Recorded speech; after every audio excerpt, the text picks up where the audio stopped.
Como bombar a sua marca no TikTok? A gente aqui do TikTok for Business te conta todos os segredos aqui no nosso podcast, o Videocast for You. Tem muito case de sucesso para te inspirar, dicas de como bombar suas campanhas na plataforma e ainda muitos insights com grandes nomes do mercado da publicidade para sua estratégia de branding e vendas também ser hit no TikTok e com a sua audiência. Vem ouvir o podcast For You do TikTok aqui mesmo no Spotify.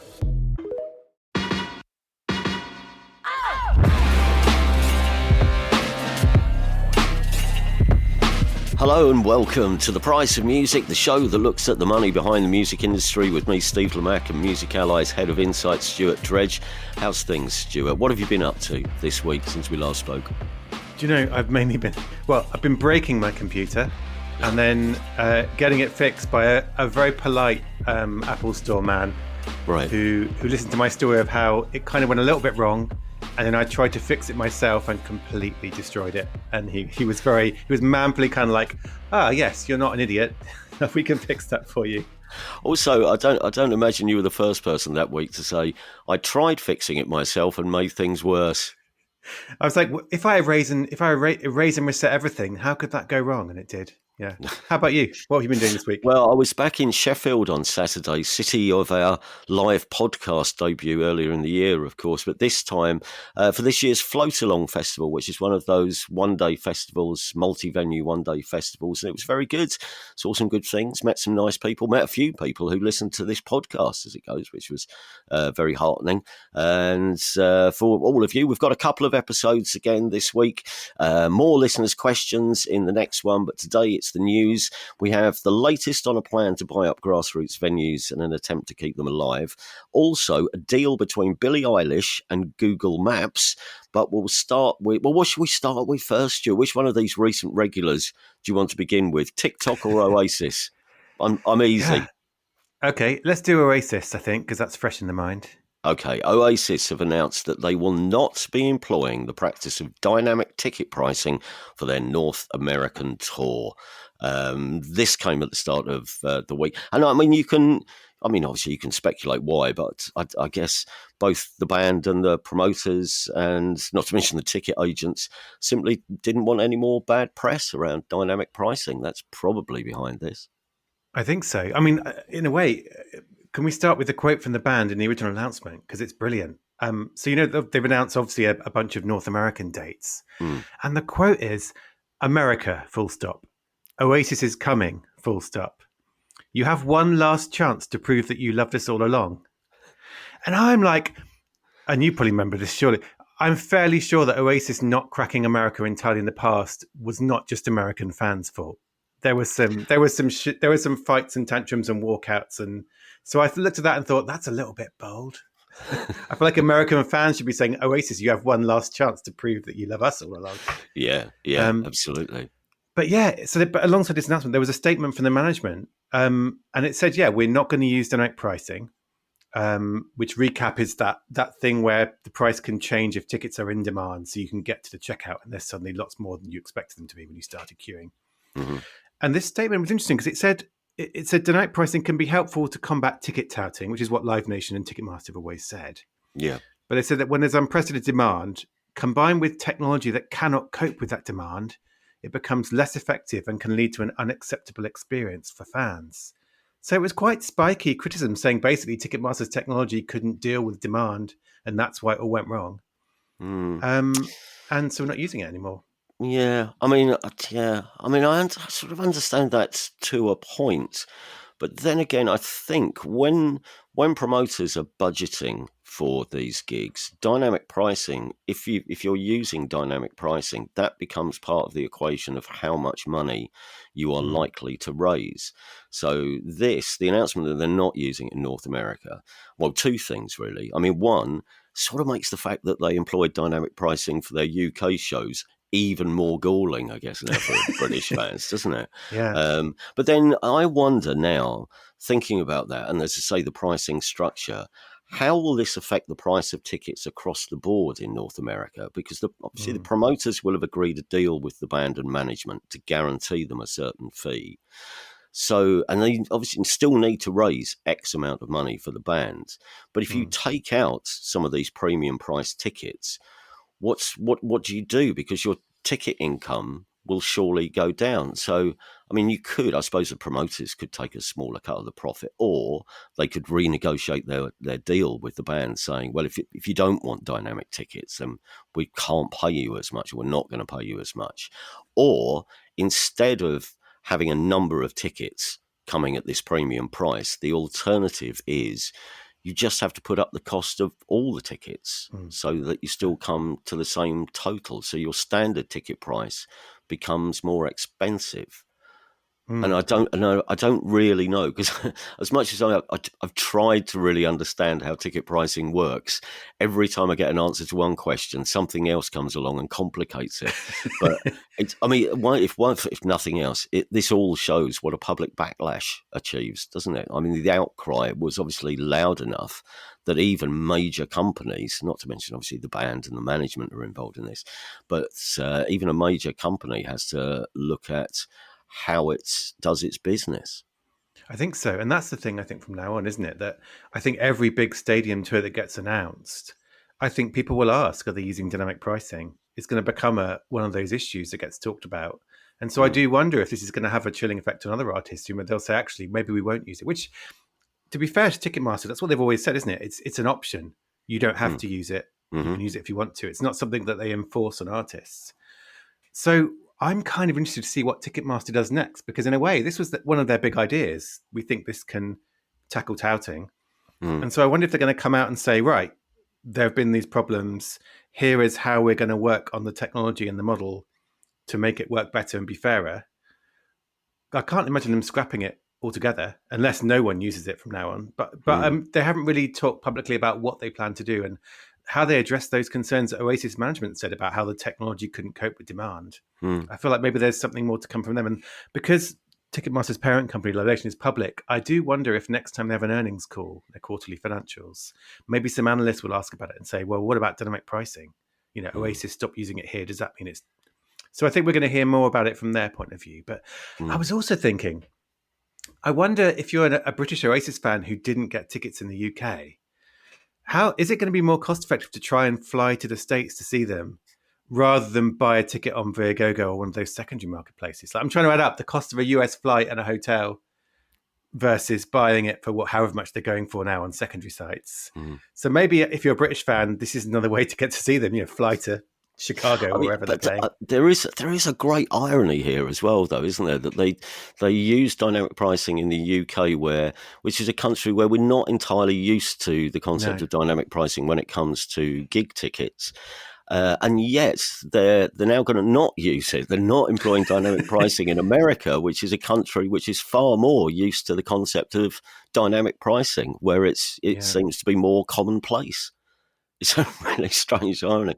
And can I just, while we're on the subject of Oasis and cash, can I just mention, and these, I only noticed that these accounts had been filed when I saw a story online this morning, so I've not had time to go through the accounts fully, but SJM, who were one of the promoters involved in the Oasis reunion tour, they're one of the promoters Oasis are using around the country, their latest figures have just been filed at Companies House, which show a pre-tax profit of £15.3 million for 2023, which is a slight decrease from £17.7 million the previous year. But then the 2022 was full of gigs. There were more gigs in 2022, partly because there were so many rescheduled shows post-COVID. So you can understand why the pre-tax profit is down slightly, although their turnover was actually up from £274.9 million to £286.4 million.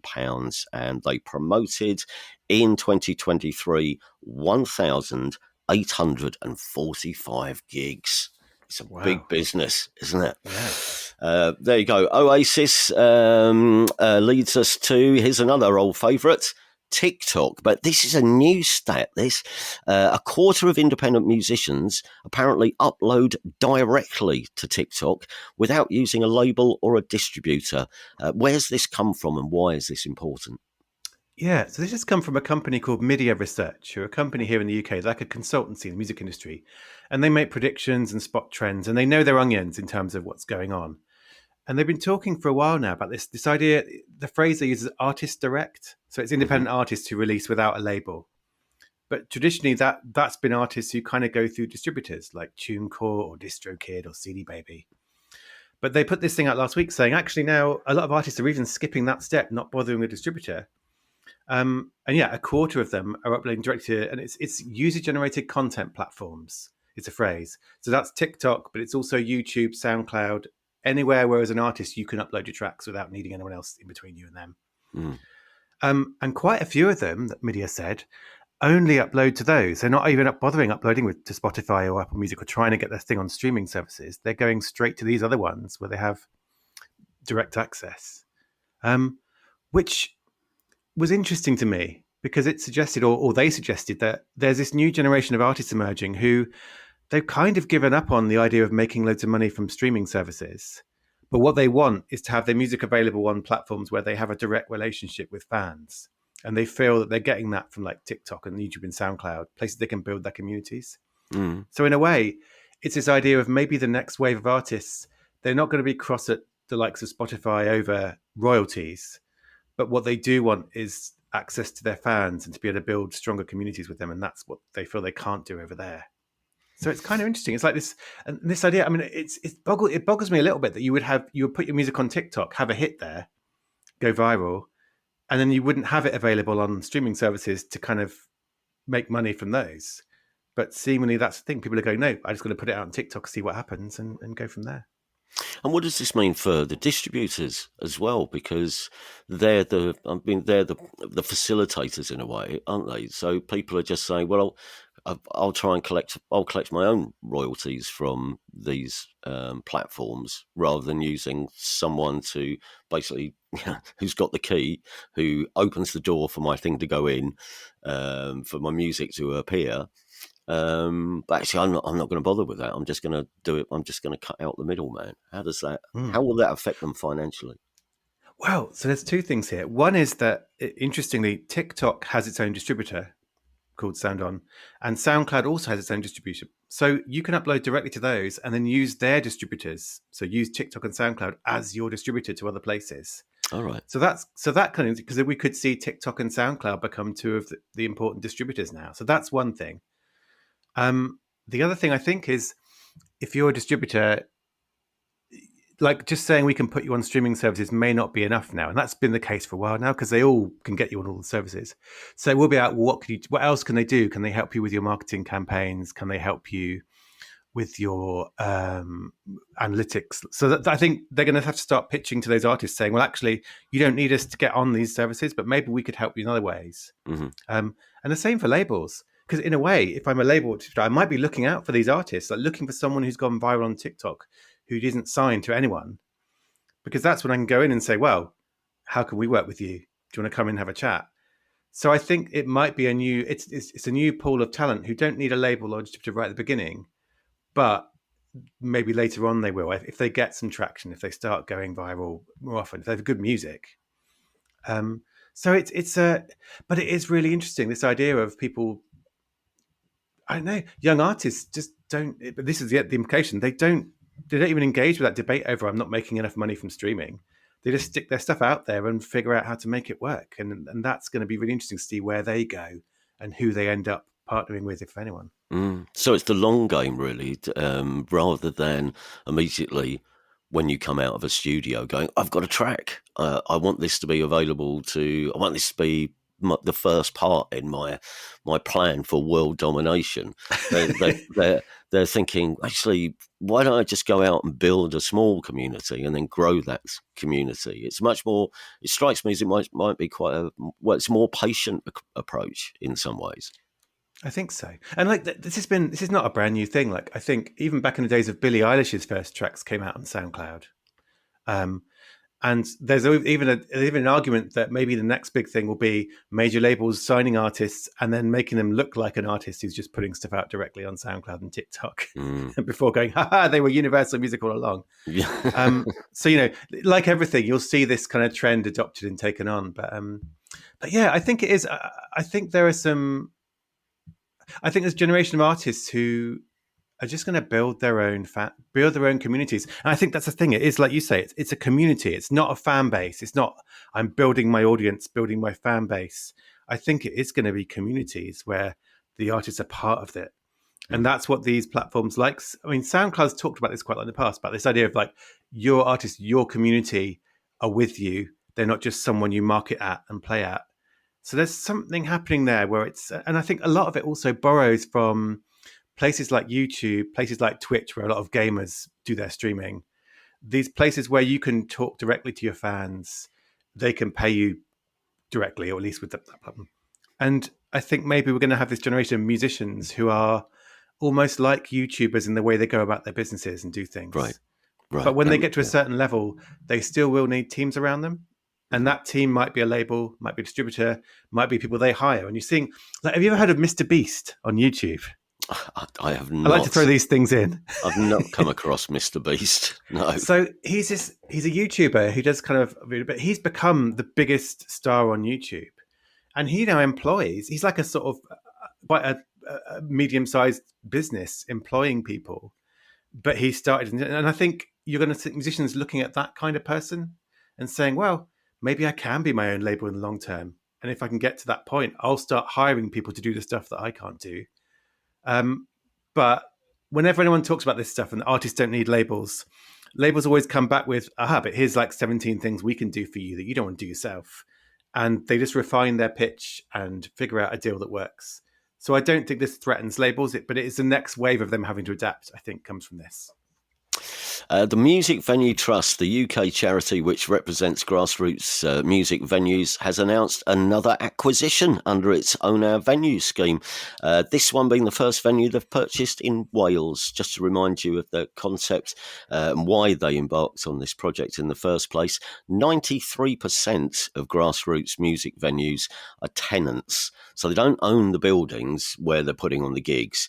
And to make matters worse, I think the stat is the average operator, the average promoter at grassroots level has 18 months left on their tenancy, which means, it's hard having confidence to invest in your venue, isn't it? If you don't know whether your lease is going to be extended or not. So you're not necessarily going to install a new PA or new toilets if you're not certain that you're not staying in the same building in the long term. But also, and this obviously is very important when it comes to balancing the books, the promoters at these venues are just forever burdened by paying rent, and the rents are just going up and up and up. And again, this was reported in the last Music Venue Trust annual report, where they claimed that rent increases for grassroots music venues in 2023, rents rose by an average 37.5%. So the rent is onerous. Continuity is never assured, which is why the MVT launched this investment scheme, Own Our Venues, with, I think the initial ambition was to purchase the freeholds of 9 venues around the UK. And as part of this, they bought another one. I have. So I think it was the Snug in Greater Manchester was the first, wasn't it? And then the Ferret in Preston, which these are the names are the reason we need to protect these places. They're so evocative, aren't they? When you remember sort of looking at concert posters and tour posters and seeing the Snug, the Ferret. And the Bunkhouse in Swansea, which I haven't been to. Have you ever been to the Bunkhouse in Swansea? I haven't been to the Bunkhouse. No. I've not been to the Snug in Atherton either, but at some point, hopefully, before Christmas, when I'm up in the northwest, I really want to go. But no, I'm not been to the Bunkhouse. Because they're now protected. Yes. They're not closed down. But it's interesting. I was reading the announcement, and it seems like I think the Bunkhouse, the building went on the market. It was going to be sold, and obviously people are more likely to buy it to turn it into flats than they are to buy it and keep it as a venue. I think that's the issue. But now the Music Venue Properties owns it, and its status. I think it's a venue, but it's also a rehearsal space and a photography studio. I think so. It's kind of a community building as well as putting on gigs. And the thing I was interested in, I think the lease now to the promoters, I think it makes it a requirement. It has to be a space for grassroots live music. So it kind of almost, it's not just that the place has been protected, but also it has to be a venue. It can't turn into anything else. Yeah, that's right. And I think they were saying they've raised nearly, is it 2.6 million quid so far this scheme. So they're looking at other venues around the UK, which I was thinking they could end up with a circuit, couldn't they? I mean, they've already got like Greater Manchester, Preston, Swansea. They're slowly building this kind of circuit of protected venues. Yeah, I mean, I think it's the idea, and obviously it's an ongoing scheme where money will be reinvested. Because I think it's worth mentioning that, unlike a charity, because it's music venues properties is the organisation which are dealing with the purchase of the venues, and it's a community benefit society. So it's a community of investors who receive you get shares in the society for your money, which earn you 3% interest. Which, I mean, when MVP launched, 3% probably, I mean, was a bit less than some saver accounts, but with interest rates coming down a little recently, I mean, it's not far off, is it? What you might get elsewhere. Plus, you have the benefit of having helped save live music at grassroots level. So, but the idea is, obviously, once you can reduce the rent for a promoter, then the costs become much more manageable. And in theory, you can help venues into profit. And part of that profit you can then take and reinvest in the purchase of other venues and share better out to the investors as well. And gig-goers get better toilets. And gig-goers get better toilets, PA. I mean, already, they've made improvements at the Snug in Atherton. All these places are going to benefit from, on various levels, aren't they? It's going to be it's still there. Two, it's very much all these venues so far, they're all aimed at the community and, doing different things and providing a place for interesting ideas and interesting music and bringing people together. But the building's going to be nicer. I mean, it's a great idea, as you say. It raised over £2.5 million initially, and I'm sure there's work is ongoing to secure more properties down the line. And I think the thing I like about this, and I think, not to introduce a bleak note, but the last 10 years in various ways have ground down my hope in a lot of ways. Like when I see something good, I think, oh, it never happened. This won't work. This is something will ruin this. I remember when they announced this, I was like, oh, this sounds brilliant. They're going to buy venues and rescue them. And I was just in my head, I was like, oh, what are all the reasons this will not work? And it will be a terrible, terrible, crushing shame. And here we are, like slowly but surely and carefully, they now have 3 venues that could have been closed. And I think it's one of the things that has actually kind of kept my hope alive, that this can work and things can be protected. Like it sounded like a grand, ambitious plan, like, raise loads of money, buy the freeholds of venues, but they're doing it. So yeah, I mean, I'm not journalistic detachment, but I'm really genuinely heartened by the fact that it's happened and there are 3 in and more to come. So yeah. If you would like more details, or if this sounds like something you'd like to get involved in yourself, there's a Own Our Venues crowdfunder page, which is pretty easy to find online. We may also return with more on this in a week or two, because we're both going to the Music Venue Trust Venues Day events in Greenwich, which is in a couple of weeks' time. Is it? What's it next week? Next week, 8th October, isn't it? Yeah. It's next week. I've got to do a speech. I haven't written a speech. I've got to write a speech. Let's draft it now. Let's brainstorm it on the podcast.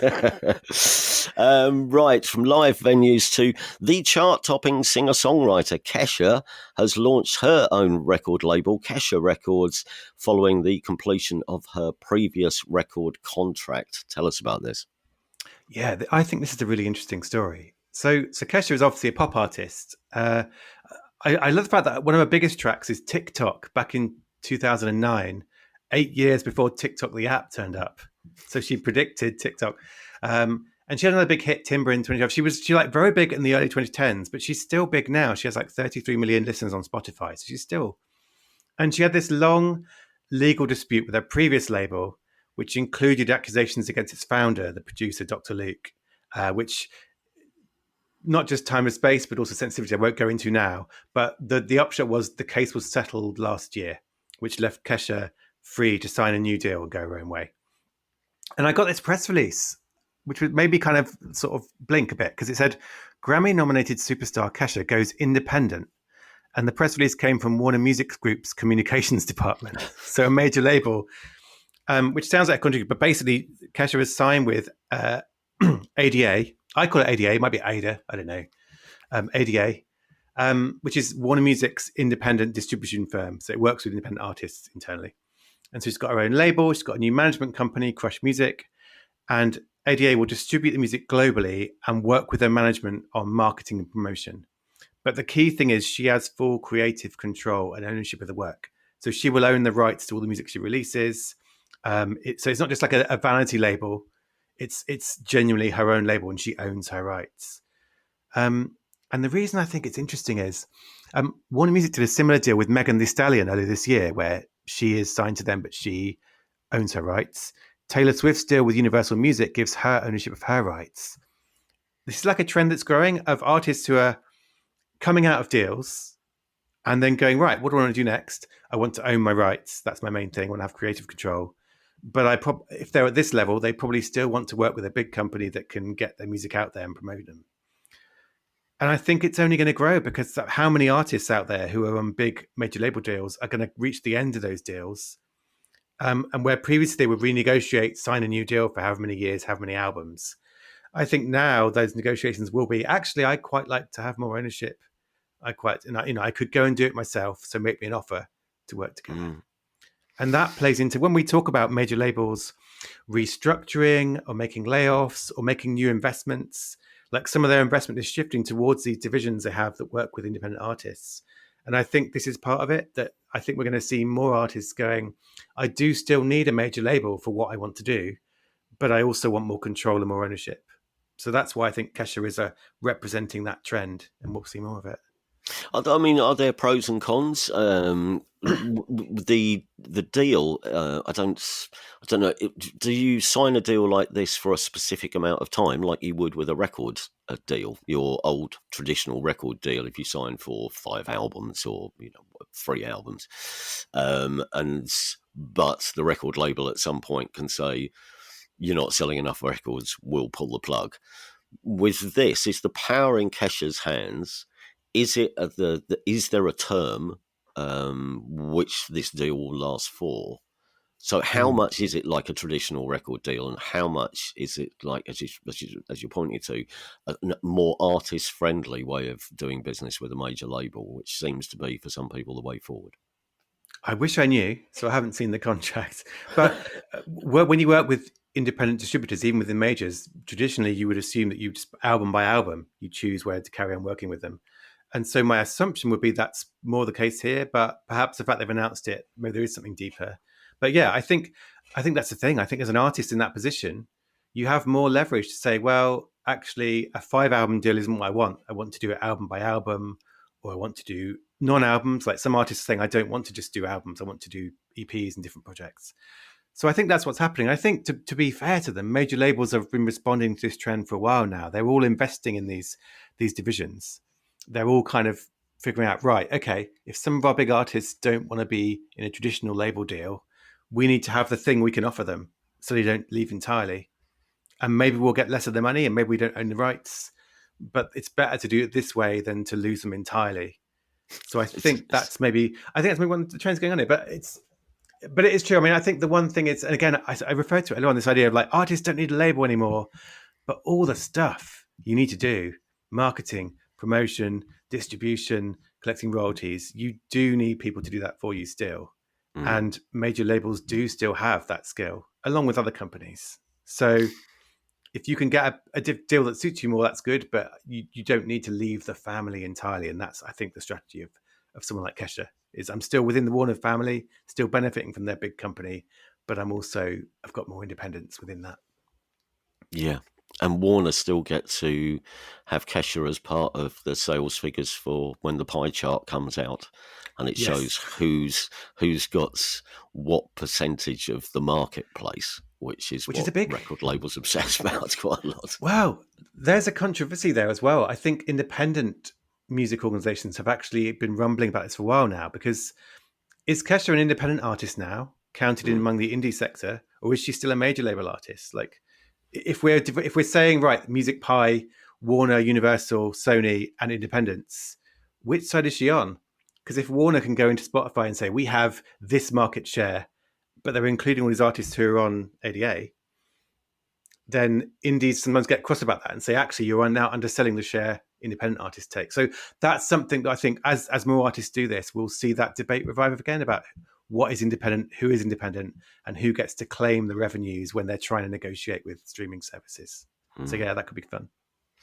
Yeah, that could be a tricky one to answer.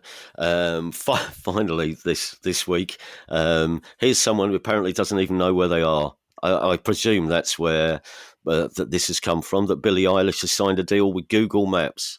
Billie Eilish doesn't know where she is. Can you tell me where I am? She's trying to find her way home. Yeah, she's been... Yeah. No, I like this story. It's a small story, but I really like it. Like, so if you're now going to a Billie Eilish gig, she's in the middle of her big tour. You can use Google Maps to kind of do your bit for the climate emergency. Which, oh, okay, right. Yeah. So, I mean, Billie Eilish, like, to give her a credit, she is one of the first big artists to kind of stand up and say, I think the climate emergency is important. I'm going to try and do stuff to make my own business more sustainable, from concerts to my recordings. She made some waves. Do you remember earlier this year when she talked about vinyl and doing 17 colored vinyl variants? And she was like, that's bad for the environment. So she's kind of been talking about this for a while. She's not new to this issue. But yeah, so if you're a fan now, you can open Google Maps and you can find plant-based restaurants near the venues to eat beforehand. You can see like walking and public transport options to get to the gigs. And if you're driving, you'll see these little leaf icons that say this is the most fuel-efficient route to get there. So it's kind of Google doing a we love climate sustainability thing, and they found an artist to do it with. So there's a sense of marketing and a sense of kind of publicly announcing you're doing a good thing as a tech company here. But I still think it's quite nice. It's like someone Billie Eilish and her team have said, right, we want to do stuff around the climate emergency.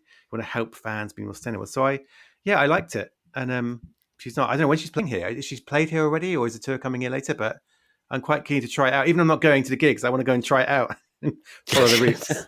What, the walking tour, the Billie Eilish walking tour, which should only be better if there was an app where Billie Eilish actually gave you the directions. In 100 meters, turn left at the kebab shop. Do you know, years and years ago, there was an app called Waze, which still exists, and they got Snoop Dogg to do that. So you could have Snoop Dogg giving you driving directions. And I think that's definitely due a revival, like artists being a GPS voice. Oh, Liam Gallagher being a GPS voice. Come on. Wouldn't that be good? That's take away the money that you would have made through dynamic ticket pricing, and instead, you could make a fortune out of selling Liam Gallagher's voice for GPS systems, operating systems. How about that? There you go. Why is no one employing us for loads of money to make money for artists? Brings us round full circle to where we started. Thank you very much, as always, for listening. If you've enjoyed this show, please do subscribe in your podcast app, and if you be so kind, give us a review and a rating, because it all helps getting the word out there. We don't mind flattering posts online either, or on social media. That's always nice. You can also become a Price of Music fan or super fan for as little as £2 a month. Details at patreon.com/thepriceofmusic. And if you have a question which you'd like answered on the show, just email your queries to thepriceofmusicpodcast@gmail.com. We'll deal with some of those in the next episode. Till then, take care, everybody. Cheerio.